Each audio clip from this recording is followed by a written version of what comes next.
Where did feminism come from? Have you ever wondered this question? And what are the long-term consequences of the feminist movement that I'm going to contend began centuries ago, not in the 1950s.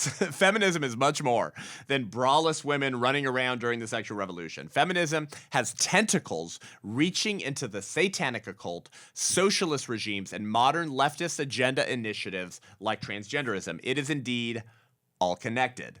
Today, we're going to go through the twisted, fundamental roots of feminism. And just a warning for you guys, you should know this from this show already, it's more sinister than you'll ever believe. Give us a rating and review, okay? Help us reach more people. We appreciate it. Just go to iTunes. If you got an iPhone, go to iTunes Podcast, a little purple app. Hit 5 stars. Leave us a review. It helps more people see the show, actually. It drives it up the charts, and we want to change hearts, change minds, and rebuild Christian resistance. Go to Rumble in case YouTube ever digitally assassinates my channel and my show. Give us a subscribe at Rumble, where free speech actually exists. Help us out.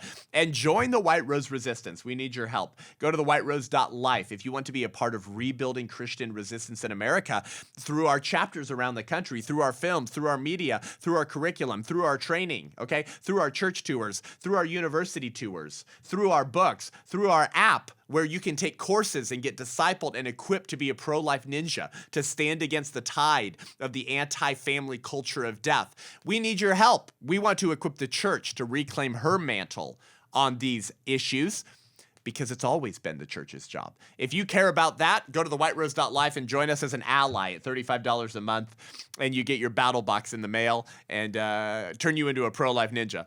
Join at $70 a month. We call that air support over at thewhiterose.life, and you join our book club where we read books together, you and me, okay? We hang out on Zoom with our air support donors, and we talk about these books and equip you to really understand the culture and help us reverse engineer this sexual revolution.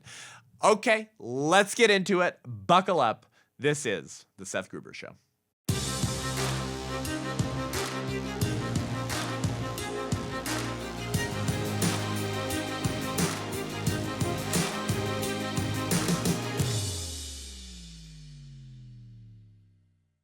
Feminism may be one of the most powerful brands in the world in modernity, okay, or post-modernity, or I don't know, what are we living in now? You know, people called postmodernism much of the 20th century.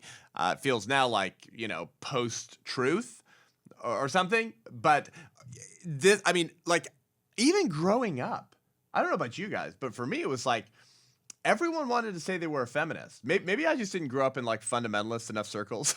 I don't know. But like most people, even in Christian circles, were like, oh, yeah, I mean, you know, well, okay. The bra burning, you know, free the nipple feminists. Okay, it went too far. But first wave feminism is great. And they just kind of link it with the suffragettes, right? It's like, okay, like, you know, right to vote, okay, and stuff like this, right?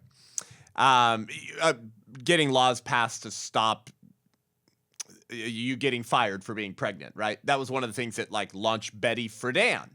We'll do something in the future on that, on her, into the feminist movement, right? She was fired for being pregnant. Okay, like, okay, no one thinks that you should be fired and discriminated against for being pregnant, and so because early feminism addressed some things that were wrong. They were enraged against specific things that weren't great. They were flawed, right? They were disordered. But of course, the solution became this Leviathan, right? The solution, feminism as we know it today, to some, I think what we could all kind of agree were less not great. That's a good thing to be upset about, right? That's a thing that's honorable to try to change. But the pendulum swung so far the other direction, smashed the patriarchy, that it destroyed everything it touched, right?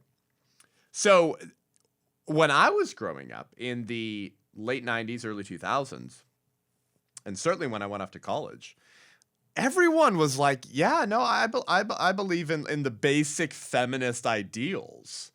It's only in recent years, given the insanity of the transgender movement and sitting Supreme Court justices like Ketanji Brown Jackson, who's asked in her confirmation hearings, can you define a woman? She goes, no, I can't. I'm not a biologist. Right? It's like it's only in recent memory, with like ludicrous, stupid stories like that, that people have began to question feminism, and that they've been allowed to, I guess is what I'm saying, right? Do you guys vibe with this? I mean, I'm seeing this across the culture right now, university campuses, and certainly on X, on Twitter, the kind of the new largest marketplace of ideas that drives the news, that breaks stories, okay? It's like a lot of people now are like, feminism sucks, feminism kills, you know? And you're like, wow, this is really cool. This is really encouraging. I think like a lot of people who are not even necessarily religious, they're not even, many of them are not even necessarily conservative, okay, in sort of the classical sense.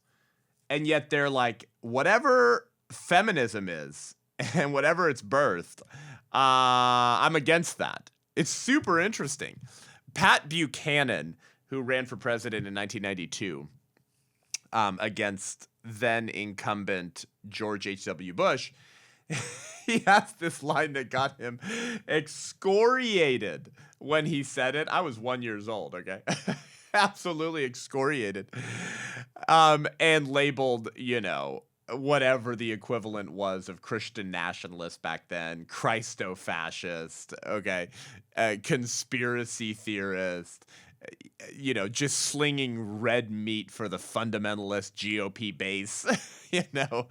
And here's what he said, and I want you to listen to this, and I want you to ask yourself, is that conspiratorial and fanatical, okay, and fanciful? Or is it just like, yep, that sounds like 2025? He said, the feminist agenda is a socialist, anti-family political movement that encourages women to leave their husbands, kill their children, practice witchcraft, destroy capitalism, and become lesbians. I'm like, right. If you said that back then in the early 90s, screw that, in the early 2000s, I mean, you would be crucified in the public square, okay?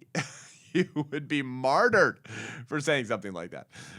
And now you read such a prescient, I want to call it, quote from 1992, and you're like, that, wow, like feminism checks all of those boxes. Now, what I want to attempt to do is to actually prove that feminism checks all of those boxes. It's a socialist, anti-family political movement that encourages women to leave their husbands, kill their children, practice witchcraft, and become lesbians, okay?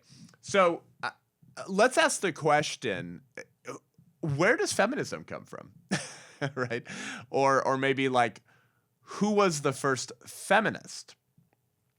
A lot of people, I think, I would say lay people who are not like high information voters like you are.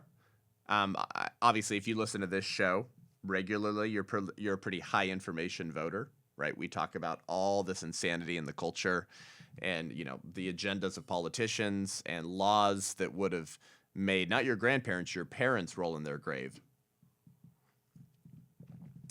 But I think the layperson would probably, you know, if you ask them like, when did feminism start, or where did feminism come from? You know, they might say, well, weren't there like wasn't like Susan B. Anthony the first, you know, early feminist? Wasn't it like women's voting rights? You know, or some of them might just go to like the bra burning, free the nipple, you know, just kind of the sexual revolution craziness, right? The hippies. June is Life Month. Come on, guys, this is it. Okay. Come to the last stand. I want you there. It's going to be one of those life-changing events that you're going to tell your children and your grandchildren about 30 and 40 years from now. Downey, California. That's Los Angeles County, Southern California. June 21st, 2025. We are taking back June. Pastor Jack Hibbs, David Harris Jr., Steve Deace of the Steve Deace Show. Oh my gosh. Pastor John Amanchukwu, the book banning pastor. Alex Clark, Riley Gaines, Heidi St. John, all confirmed speakers, and many more exciting speakers and announcements to come soon. Stay tuned. This lineup is going to rip your face off, okay? We believe at the White Rose Resistance that we have to give God a reason to show America mercy. And we want that revival to start in California. As the exporter of so much evil and the testing ground for so many of our nation's progressive evils, we need to take back California, okay? Like Pastor Jack Hibbs says, come back, California. But if we can send good news out of California, oh my gosh, there might be hope for this country. So join us on June 21st. Experience bold worship, powerful speakers, and fellowship, right? You need to be united with other people whose hearts also beat for the unborn and the family and who know what time it is. Go to thelaststand.com to get your ticket today and use code SETH10. Seth10 for 10% off your order. Okay, tickets are going fast. Thelaststand.com. June is Life Month, not Pride Month. And with your help, we will take back June. Thelaststand.com. I'll see you in June. The feminism goes back a lot further than that. And it's important to talk about all these things, right? Because the feminist movement has always been one in the same with the cultural Marxists, the socialists, the revolutionaries behind both of the communist manifestos. And you go and read the communist manifestos and you're like, yikes, man. Sounds pretty anti-family. Sounds like you're just a bunch of communists, okay? The feminist movement has been historically one in the same with the birth control movement, which was pushed largely by white liberal elite eugenicists who believed in perfecting the human race, okay? That's why I wrote a book and did a movie called The 1916 Project about the history of Planned Parenthood, which is actually the history of where the birth control movement, which is actually the history of the eugenics movement, which was all wrapped up with the sexual revolution. Like you can't treat these things in silos. Okay, and when you do your like research, when you put on your historian hat and actually take the time to go down the rabbit hole on this stuff, it's very difficult to determine which movements were separate from other movements. You're like, it seems like these people were all on the same team. Like they're sharing board members, they're getting funding from many of the same places, they're speaking at many of each other's same conferences, they're writing for many of each other's same publications. But you're like, wait, but you're part of the population reduction movement, and then you're part of the feminist second wave feminism, and then you're part of the early abortion movement. It's like, why are you guys all best friends? It's like, well, maybe because it's all the same movement. And so that's why like it's really important to understand the history of feminism, because it stretches across all of the various humanist secular moral revolutions of the last 100-ish or more years. Okay, but really the beginning of feminism goes back to the French Revolution. Okay, I think that the first feminist was probably Mary Wollstonecraft. Okay. Now, you may not have even heard that name before. Mary Wollstonecraft. Again, many of you have, but I had to read some weird books to get a history of Mary Wollstonecraft, the relationships, the historical background and context of the French Revolution. It's quite fascinating. Mary Wollstonecraft, we're talking 1790, okay, wrote colorfully about ridding the world of the patriarchy, although it wasn't called that then. She called it the tyranny of men, okay, the tyranny of men. Her father, just as like a little bit of biography, I find biography fascinating. I'm more interested in sort of the consciousness and mindset of the revolutionary than a history of what the revolution accomplished, because getting into the mindset and conscious of the weirdos behind the revolution, tells you like almost everything you always need to know about what the revolution they helped spark or lead wanted to accomplish. Okay. And so biography is always fascinating to me for that reason. Mary Wollstonecraft's father, Edward, had a bipolar mood. He was, ranging from joyful to violent, to throwing his children, to beating and raping his wife. And you'll notice this about most feminists today, right? Is that like they don't seem to have a great relationship with their father or their mother often. They don't seem to have had a very healthy or joyful or safe or balanced childhood. Okay? You'll notice this about literally every feminist radical revolutionary since Mary Wollstonecraft. Edward would terrorize his children, rape his wife. He was a vicious man. In around 16 years old, Mary Wollstonecraft started standing up to her father, would meet him at the door, attempt to stop him from coming home from work, not let him cross the threshold into the home.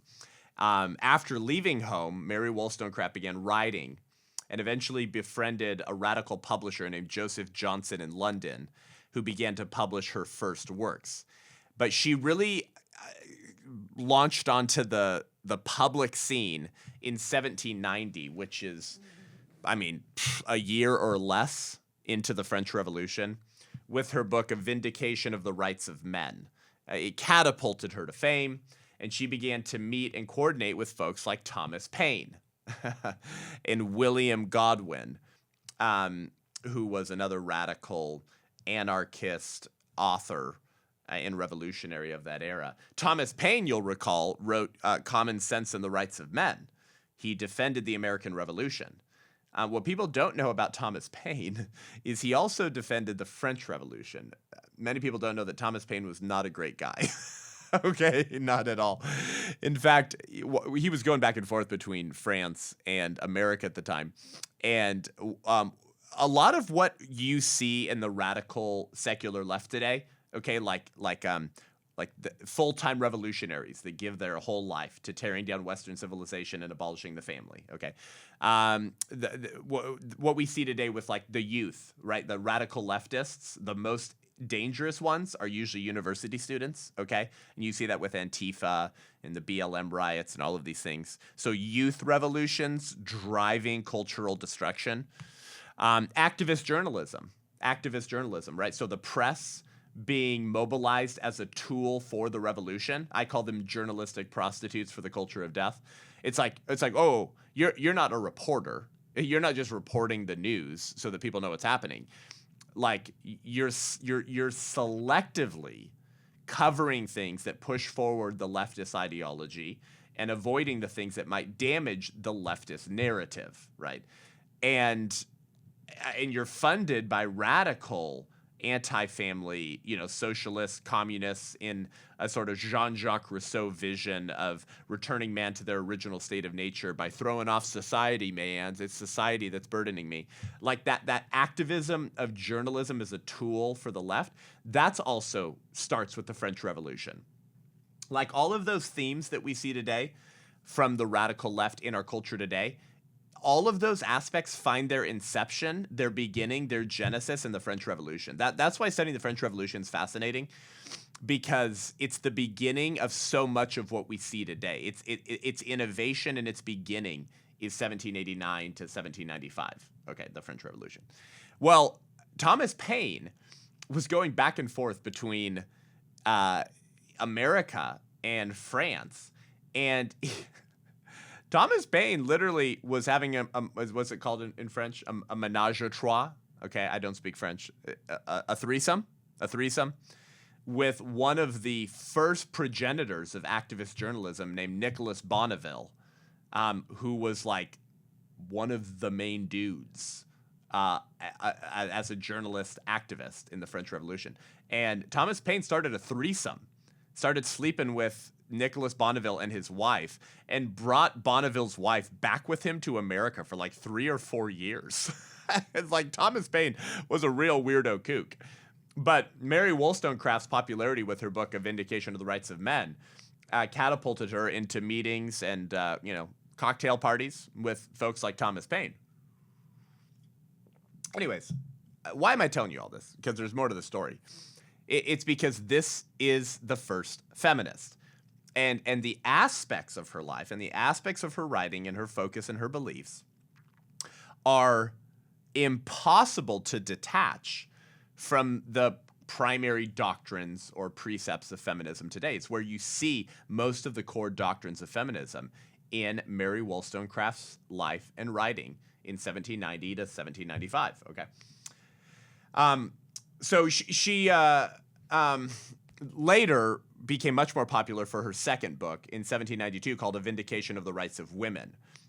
She wanted to influence the new French Republic that was being constructed and the insanity of the guillotine in the French Revolution.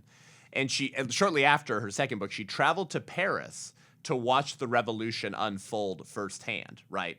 As, like, in short order, Marie Antoinette and King Louis XVI would be guillotined, okay? And while in Paris, Mary Wollstonecraft fell into a complete head over heels infatuation with a French painter named Henri Fuseli. Speaking of menage a trois, very strange.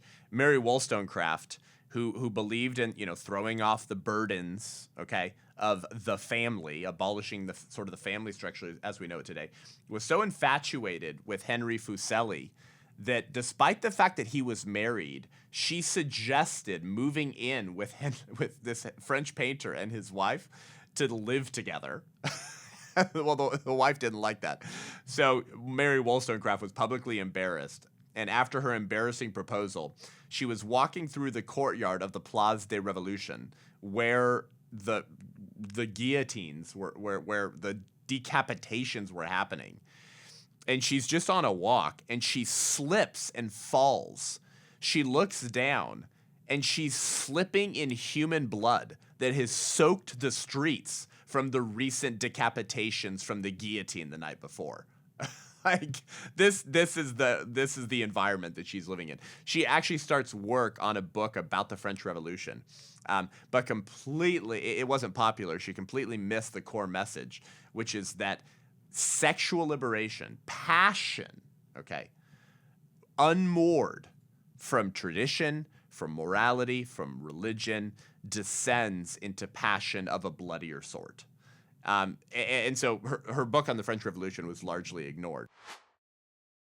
But first, we want to thank our sponsor of the Seth Gruber Show, Every Life Diaper Company, okay? Have lots of babies and then buy their diapers from pro-life companies. I know, shocker. We used to have shared values in America, like, I don't know, maybe in the 40s and 50s. A lot more shared values. Not so much today, but after woke corporatism began to destroy the culture in 2020, and people started to go, yo, why is everything gay? Why are there rainbows everywhere? And why are companies paying their female employees to fly to blue states to get abortions? Right. Now people are shifting their spending habits, and we have to do that too if we want to rebuild a culture of life. Almost every major diaper company, baby brands, almost all of them are pro-abortion, rhetorically or financially supporting abortion. Help us defund, bankrupt woke corporatism by shopping in alignment with your values. Our friends over at Public Square have also launched Every Life Diaper Company, America's pro-life diaper and baby brand. Get your wipes, your diapers, and now your baby shampoos on a subscription model shipped to your house so easy at everylife.com. Me and my wife use Every Life. I actually know the founders. They're dear friends. Everylife.com, promo code Seth10. That would be Seth10, Seth10 for 10% off your first order. Let them know that we sent you. You support them. You build a culture of life, and you support the White Rose Resistance. Everylife.com, promo code Seth10. She next falls in love with a man named Gilbert Imlay. And they shack up. She gets pregnant out of wedlock. And Gilbert Imlay abandons Mary Wollstonecraft, flitting in and out of her life as he's traveling Europe. She gives birth to her first child, names her Fanny in 1794, and returns to England in 1795. Now, what's funny about reading radical feminists is when you see that they realize that their lifestyle, their creeds, their quote unquote value systems, the things that they've been propagating as a way to free mankind, right, from the burdens and shackles of society, from the shackles of the patriarchy. It's hilarious and tragic when you watch radical feminists realize that they're depressed, distraught, and horrifically screwed over by their own choices. It's really interesting to watch this. We've watched this with other feminists before. Okay, even Betty Friedan would later be at odds with the French feminist Simone de Beauvoir. They had a famous debate on national television where Betty Friedan, who founded NOW, the National Organization for Women, who later put the total legalization of abortion into their political platform. And there's this famous debate where Betty Friedan says women should be allowed to go to work or not. We should let women choose if they want to get married and have kids or if they want to be in the workforce. And infamously, Simone de Beauvoir said, women should not be given that choice, precisely because if they're given that choice, too many of them will choose it, end quote. In other words, the radical feminists are saying marriage is bad, but women want it. So we have to not allow them to choose the domestic life. And Betty Friedan saying, no, I think there's good things about the family, right? But of course, Betty Friedan had already imbibed and absorbed and promulgated most of, if not all of the doctrines of second wave feminism. So it's interesting when you watch feminists basically go, oh crap, what have I done? Okay.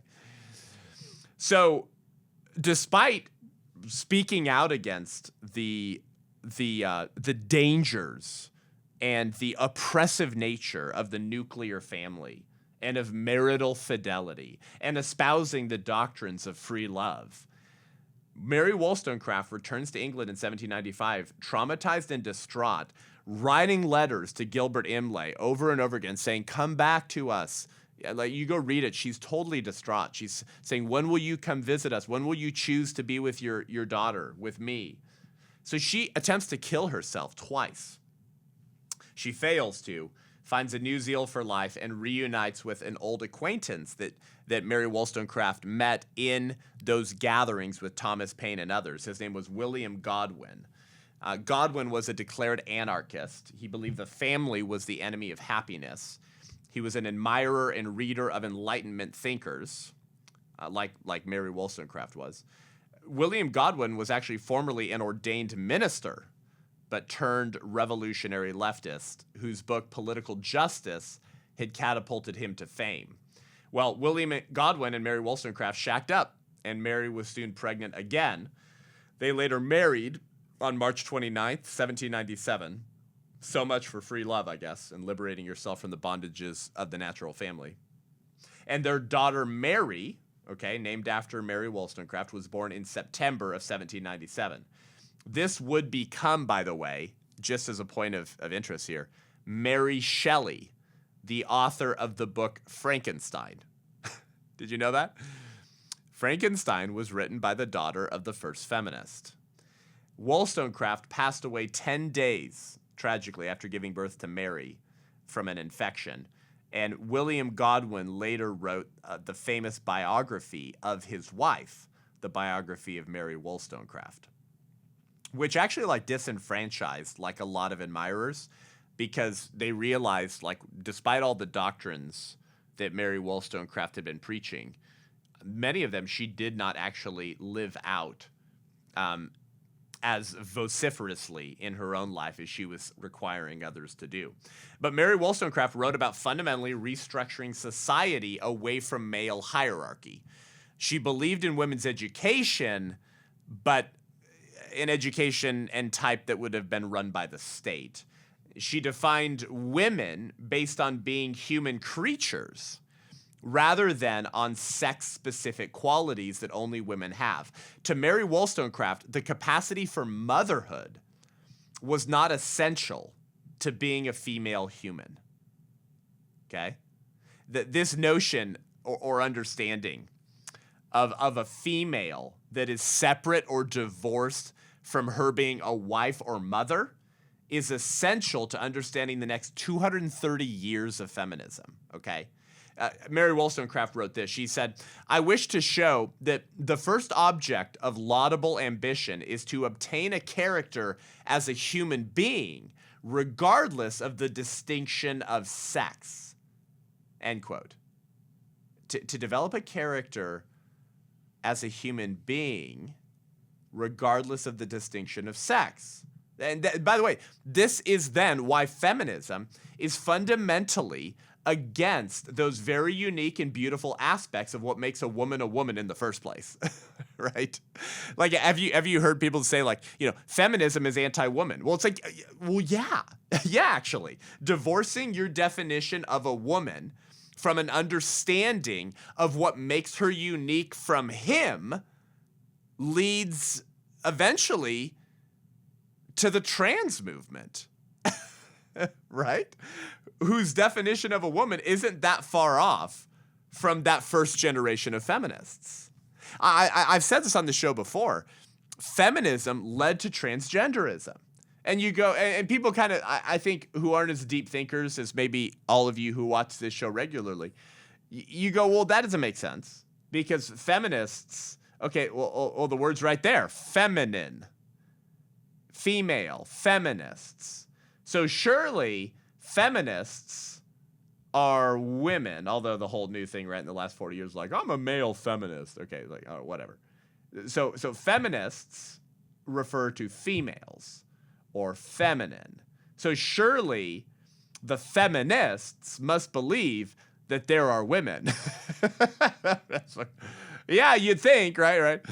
And that if there are women, then they must not be men and can't become it. And men can't become women. And that there's something specific to being a woman or a female that deserves certain attention or protection. Like, surely, if a feminist believes anything, it must be that, right? And yet you see the early seeds of this redefinition of what it means to be a human being and the distinction of the sexes in Mary Wollstonecraft's writings in the first Feminist. This overt concern and focus on defining women as human creatures divorced from anything that's specific to their female nature, which of course would be the ability to reproduce, right? Okay. And so the feminism ushered in this obsession with equality. And you'll read this, by the way, in the writings of a lot of the French revolutionaries as well, okay? This egalitarianism, this radical egalitarianism, right? And this belief that while there are sexual or genital differences between males and females, there's nothing socially, okay, or biographically unique about men and women, right? That you hear like gender roles are all a condition of societal norms, right? This is one of the core doctrines of feminists, that there's nothing specific. There's no gender roles specific to men and specific to women. They're all socially contrived, which means that there's nothing unique a man brings to a marriage, and there's nothing unique that a woman brings to a marriage. So the very next extrapolation of that ideology would, of course, have to be there's nothing unique that a father brings to parenting, and there's nothing unique that a mother brings to parenting that the other could not also bring just as well and in the same degree. That's the natural extrapolation of feminism, by the way, okay? So if women can do everything men can do and men can do everything women can do, and they're basically just the same, and men and women are essentially just superfluous, and we can't define the unique aspects anymore of what it means to be a man and what it means to be a woman. The next iteration there, guys, is women should be men and men should be women. Actually, the next extrapolation, I skipped one, is that two daddies should be able to get children and two mommies should be able to get children. And you're a bigot if you say that there's anything different from that family from a mother and father, a male and female having children. You're a bigot if you say that those are different in any way, shape, or form. That's actually the next iteration, right? Because if there's nothing unique that men and women bring to a marriage and that mothers and fathers bring to parenting of their children, then two mommies are the same as two daddies. So equals, put the equal sign on your car. Marriage equality, it's all the same. Any two will do. By the way, now the left over the next few years can't decide what the number is. They used to say, in the Clinton era, they used to say any two will do. Right, so two daddies, two mommies, a mommy daddy, it's all the same. It's no difference to the kid, and you're a bigot if you say otherwise. But now, of course, it's like thruples, quadruples, who knows, right? We're completely unmoored, okay? And I'm suggesting that one of the reasons we're completely unmoored, we're lost at sea, we're not anchored anymore, we don't have any core principles or first principles, is because of feminism. It's actually what I'm trying to say, okay? So then the next iteration, of course, if two daddies are the same as two mommies, which is the same as a mommy and a daddy, because marriage and parenting are completely egalitarian, well, then men should just be women and women can just be men, okay? So, like, I'm not saying that Mary Wollstonecraft intended to plant the seeds that would lead to transgenderism, but I'm saying that it is a natural extrapolation of feminism. So I guess ideas have consequences. As Carrie Gress points out, the inference is that womanhood is something to be shunned, while being a human creature in a generic and unmaternal form is to be embraced. And this is why, kind of that first generation of radical lesbians during the sexual revolution were all butch. They looked like men. There was nothing that looked feminine, okay? Why? Because we're all basically just the same anyways. So Wollstonecraft gives us this movement known as feminism and the agenda known as smashing the patriarchy, right? The attempt to collapse all hierarchies. So, Mary Wollstonecraft is the first feminist, but as you know, bad choices, bad parenting, moral chaos, sexual chaos tends to impact your children in the next generation. So it obviously did not stop with Mary Wollstonecraft. Her daughter and son-in-law tragically continued this legacy of and movement of free love, wreaking havoc and human heartache wherever they went. So remember, Mary Wollstonecraft dies 10 days after giving birth to Mary Shelley, who would write Frankenstein. William Godwin, now the widow of Mary Wollstonecraft, he disciples a protege known as Percy Shelley, partially due to this young man's large estate and inheritance that Percy Shelley would be receiving. After Mary Wollstonecraft's death, William Godwin, who was a former pastor, again, turned revolutionary, Enlightenment, anarchist activist, ran into a lot of financial trouble. And this young man, 16 years old, Percy Shelley, set up to receive a large estate, gets invited by William Godwin over for dinner one night to meet his daughters, Mary, remember, the young daughter that Wollstonecraft gave birth to right before she died. This was sort of an opportunity for William Godwin to cash in maybe on a wealthy marriage of his daughter. Well, Percy Shelley falls head over heels in love with Mary Wollstonecraft's daughter, Mary. Shelley was a spoiled firstborn brat from a wealthy family. He was a playboy, an atheist activist. Percy Shelley was actually expelled from Oxford for a publication tract he wrote espousing the doctrines of atheism. And at just 16 years old, Percy Shelley abandoned his pregnant wife Harriet for an affair with Mary, the daughter of Mary Wollstonecraft. Mary and Percy Shelley run off to Paris together, actually tagging along with Mary's stepsister, who was the daughter of the wife William Godwin married after Mary Wollstonecraft's death. And Percy Shelley's first wife, Harriet, kills herself, commits suicide out of depression and distraught by being abandoned, pregnant by her husband. The son died shortly after birth, sadly. And this is the beginning of the horrific, insightful, fascinating novel known as Frankenstein. This is the biography of that author. Mary gets pregnant. They shack up in London. Her son dies shortly after birth. They get married and have 3 more children. Shelley continued to be fascinated by his father-in-law's writings, William Godwin, and this idea of casting off the constricting bonds of the family. But Percy Shelley left death and destruction everywhere he went. This gets really dark, but I mean, this shouldn't surprise you.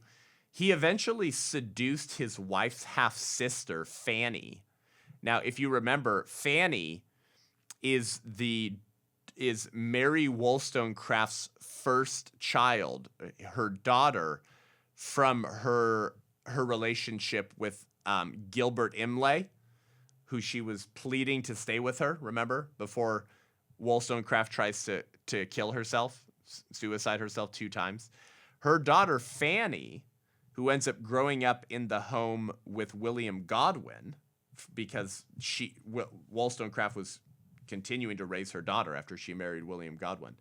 Well, later, Percy Shelley seduces Fanny, which would be Mary's half-sister. They both share Mary Wollstonecraft as a mother. Fanny ends up killing herself too. I mean, okay, there's always a wake of destruction left in the choices and path of sexual revolutionaries who embrace this free love ethos.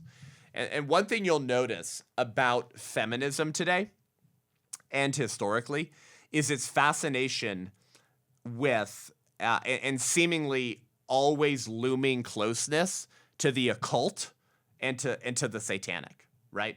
But Madonna is a perfect example of this, right? Her songs are often satanic. Her Super Bowl performance in 2012 was chocked full of satanic imagery. And of course, Madonna is famously written and screamed, "Death to the patriarchy," right? There's this interesting satanic occult element of feminism. Why is that? The feminist fascination with the demonic is not coincidental. And it may start with Percy Shelley, actually. Like the feminist fascination with the demonic may start with Percy Shelley, the son-in-law of Mary Wollstonecraft, okay, and the husband of Mary Shelley, who writes Frankenstein, okay. He once snuck into a church to sleep in the burial vault because he thought, in hope that he would see ghosts. He had a fascination with John Milton's work. Remember his poem Paradise Lost? But even before Percy Shelley, William Godwin had discussed John Milton's Satan, as portrayed in Paradise Lost, as, quote, an embodiment of precisely the anarchist values that he himself propagated. The rebellion against God turns into a reflection of his own hatred of illegitimate authority and inherited power. Okay, so Percy Shelley continued this fascination that his father-in-law, William Godwin, had with Satan. He saw Satan not as a villain for tempting Eve, but as presenting an opportunity for Eve, okay? Percy Shelley wrote this. He said, "Nothing can exceed the grandeur and the energy of the character of the devil as expressed in Paradise Lost," end quote. Because remember, as John Milton writes in Paradise Lost, better to reign in hell than to serve in heaven, right? Shelley was fascinated with the creativity and energy of Satan's tempting of Eve because he cast Satan as the hero, because feminism has always thought to invert or flip upside down the natural order. Feminism is Genesis 1 through 3 flipped upside down, right? Genesis 3 depicts God at the top, Adam as the head of the family, and Eve as the helpmate.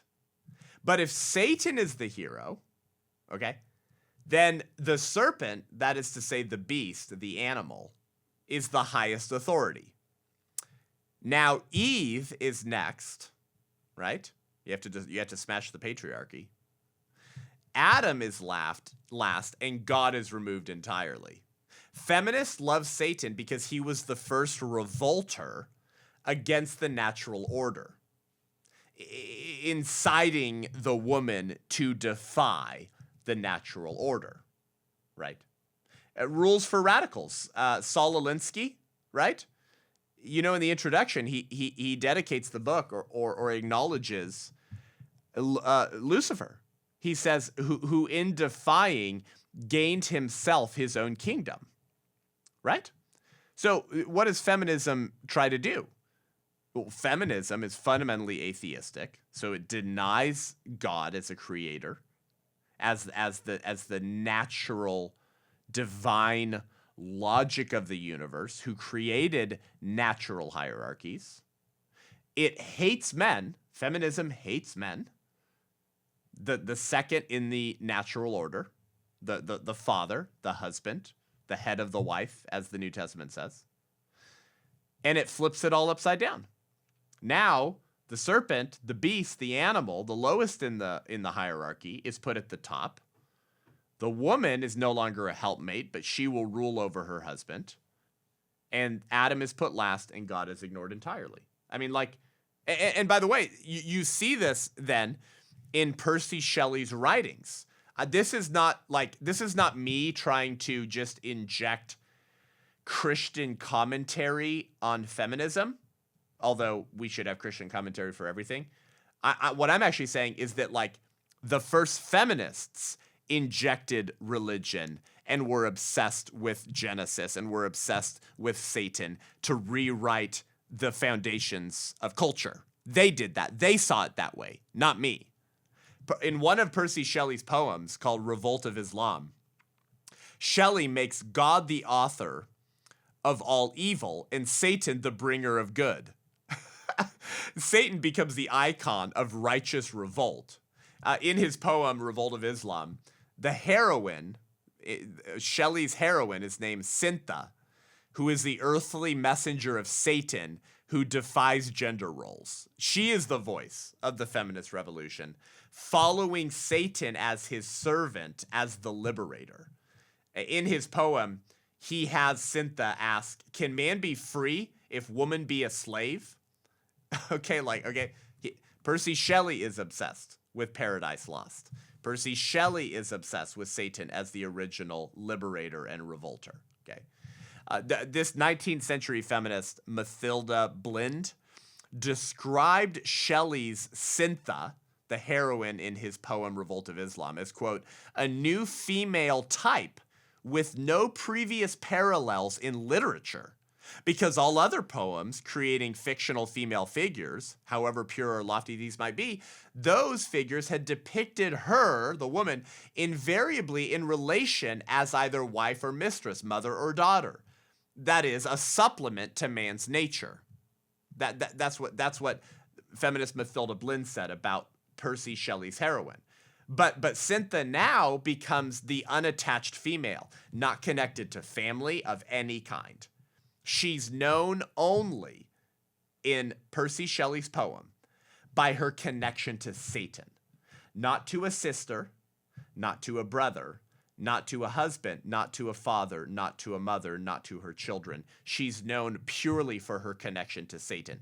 That's Percy Shelley's, okay, contextualization and platforming of the first like novella depicted feminist. Okay? So we're not the ones saying like, I think you guys just hate Genesis and Christianity. They're the ones saying that. That's the fundamental roots of feminism. We're just one generation removed from Mary Wollstonecraft, okay? This is the dude who married her daughter, Percy Shelley and Mary Shelley. As Carrie Gress writes, the Romantics knew that in order to reshape culture, one had to go back to the beginning of culture and rewrite it.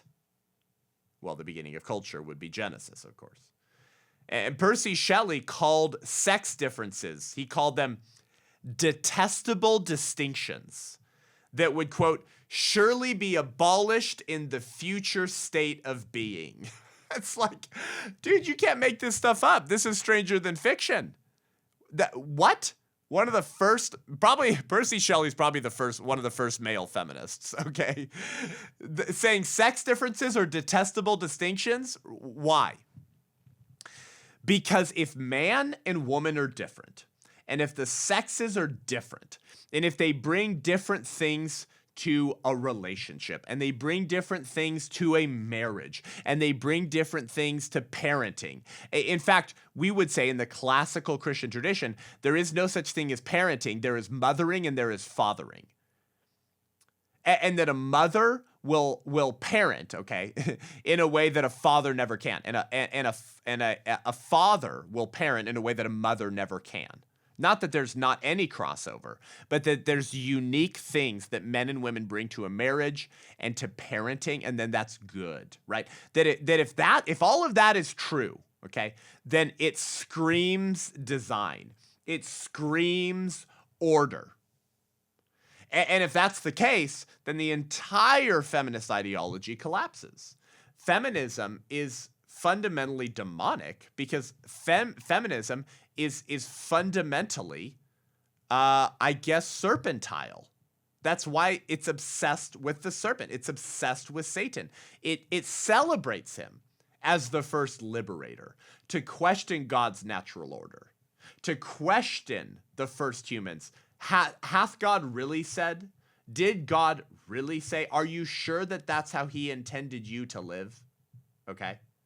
Anything that is complementary in the sexes assumes and screams order.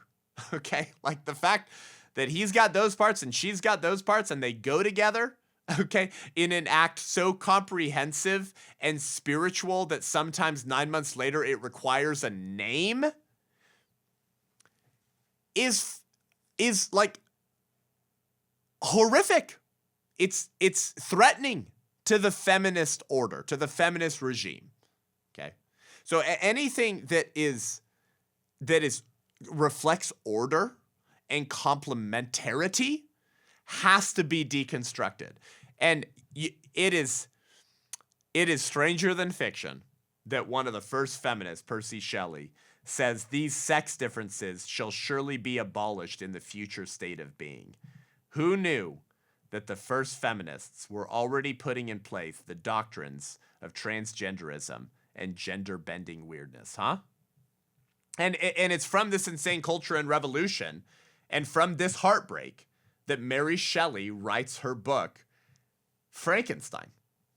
The hideous creation of Dr. Frankenstein just wants to be loved, but is rejected by everyone except a blind dude who can't see what the creature looks like. And in revenge, the creature in Frankenstein kills everyone that Frankenstein loves, including Frankenstein himself, and then kills himself. I mean, it's impossible to not see the paradoxical nature of Frankenstein. It's impossible to not see the coincidental comparisons to feminism. A creation of a creature that ends up destroying not just those that created it, but everyone else as well, until it suicides itself.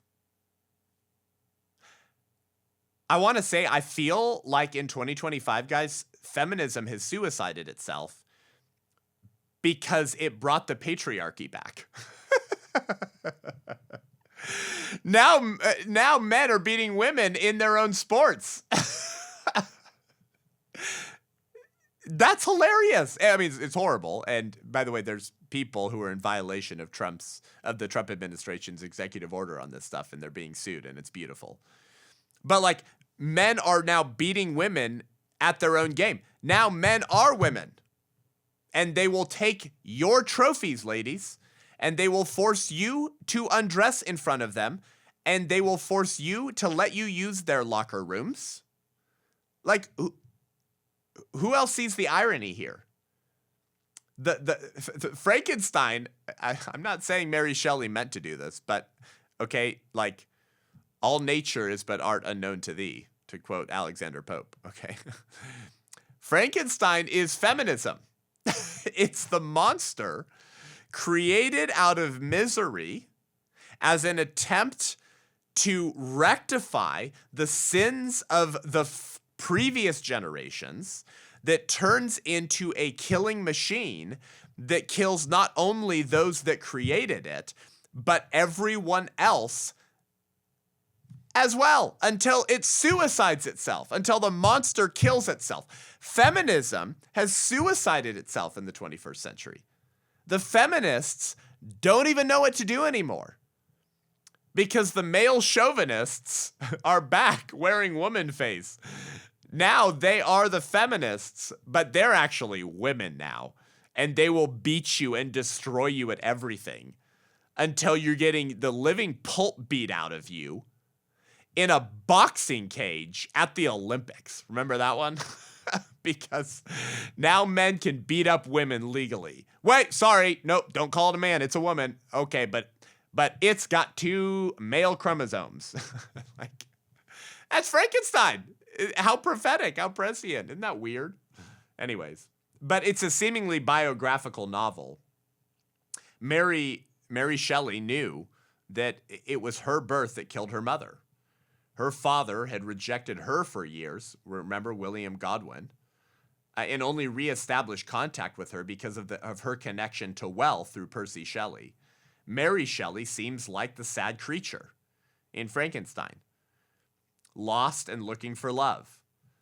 One of the women, by the way, killed by the monster in Frankenstein is named Justine,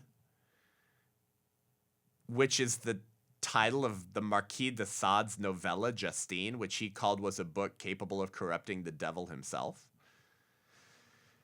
The Marquis de Sade, right? Some people think that like he's partially responsible, if not almost solely responsible, for inciting the storming of the Bastille, which historians mark as the beginning of the French Revolution. We'll do more podcasts on feminism and the Marquis de Sade, but the Marquis de Sade had been imprisoned in the Bastille and incited a mob to storm the Bastille. He was a pornographer, a rapist. He killed the prostitutes he slept with. He had his wife bring prostitutes to him while he was in prison in the Bastille. He ran a pornography shop in the Palais Royal during the midst of the French Revolution. I mean, the Marquis de Sade is like infamous, disgusting. Like, okay. Well, his novella is named Justine. And there's some interesting parallels between themes in Frankenstein, which, by the way, she was encouraged to write by Lord Byron, who we know owned a copy of de Sade's novella Justine. Okay. Is it coincidence that one of the women killed by the monster is named Justine? In both cases, it's young women who are destroyed by monstrous evil. Justine becomes a young woman who is corrupted by vice and becomes a prostitute and is raped and abused. It's a horrific. I mean, I've only read like 1 or 2 paragraphs because I don't think like Christians should even read the Marquis de Sade's book. But it's inspired all manner of radical activists, from Lord Byron to Mary Wollstonecraft to Alfred Kinsey, Margaret Sanger, Sigmund Freud, Carl Jung, all manner of later modern leftist activists and thinkers. It's often due to the free love doctrines espoused and pursued by men that women's lives are ruined. What an interesting biographical novel Frankenstein is, huh? We're gonna get my friend Rosaria Butterfield to come on sometime to talk more about Frankenstein. It's something of an expertise for her. But guys, there you go. That's like the first or two generations of the feminists. Suicide, dead children, divorces, angry, bitter children, and abandoned wives and flings everywhere they went. Everywhere they went. From Lord Byron to William Godwin to Percy Shelley to Mary Wollstonecraft to Gilbert Imlay, all the people living the doctrines of the Enlightenment during the French Revolution, chaos everywhere they went. And we'll do more episodes on the modern feminists, but you'll notice the common denominator from Mary Wollstonecraft all the way through to today's crazy feminists is the chaos and violence and debauchery and male abdication of their fathers. None of the feminists have good relationships with their fathers. All of them came from chaotic family upbringings. It's the Frankenstein monster. And it now devours and kills everything. So, anyways, as everyone's screaming about Elon Musk and taking keys to Tesla cars, and so I saw a video of a dude putting his hand down, touching his rear and wiping it all over a Tesla, as everyone's screaming about the dangers of today's patriarchy with Trump and Elon Musk, who aren't even like true conservatives, by the way. Okay, they're not even truly pro-life or pro-marriage, right, in the classical sense. This is where the roots of all of that comes from. Okay, like right now in Nashville and Franklin, Tennessee, there's like leftists planning an anti-Tesla like violent tirade to just go key Teslas and flip people off driving Teslas because they hate Elon Musk because of the Department of Government Efficiency, because he helped get Trump elected. What's wrong with you guys? But it's the same spirit, right? It hates men, and it believes that the only way to liberate women and to achieve true equality, which is to say an egalitarian sort of Rousseauian French Revolution vision, is to displace men and to put women in charge of everything. That goes all the way back to Mary Wollstonecraft. Okay, it goes all the way back to Percy Shelley with this obsession with inverting Genesis and celebrating Satan as the first liberator. There's more to all of this, but where did feminism come from? How did it become one of the most powerful brains in the world? Well, there's a brief history. Sounds like to me Pat Buchanan was right. Feminism is a socialist, anti-family political movement that encourages women to leave their husbands, kill their children, practice witchcraft, destroy capitalism, and become lesbians. Thanks for tuning into the show today. Until next week, I'm Seth Gruber, and this is The Seth Gruber Show.